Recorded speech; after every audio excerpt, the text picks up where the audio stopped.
Update کریں آپ کو اہم خبر سے کہ کراچی میں ناظم آباد نمبر 4 زبینہ مسجد کے قریب فیکٹری میں آگ لگ گئی۔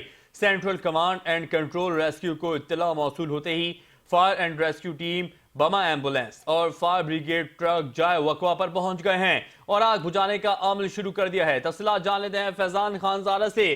جی فیضان خانزادہ، بتائیے گا ساتھ زدگی واقعے کے حوالے سے۔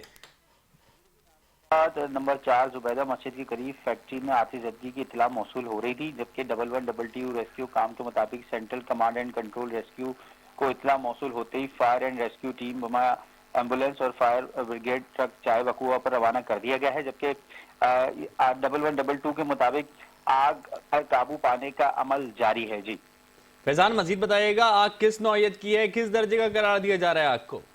دیکھیں، تاحال یہ کہنا بھی قبل از وقت ہوگا، لیکن آگ پر کوئی جانی نقصان نہیں ہوا ہے، جبکہ ریسکیو حکام کا یہ بھی کہنا ہے کہ آتش زدگی کی ابتدائی طور پر اطلاع موصول ہوئی کہ ناظم آباد 4 نمبر زبیدہ مسجد کے قریب فیکٹری میں آگ لگی ہے، جس کے بعد ریسکیو اور ایمبولینسز اور فائر بریگیڈز کی ٹیمیں جو ہے جائے وہ موجود ہیں، جبکہ آگ کو بجھانے کے عمل میں جاری ہیں۔ جی بہت شکریہ فیضان خانزادہ، آپ نے ہمیں اپڈیٹ کیا۔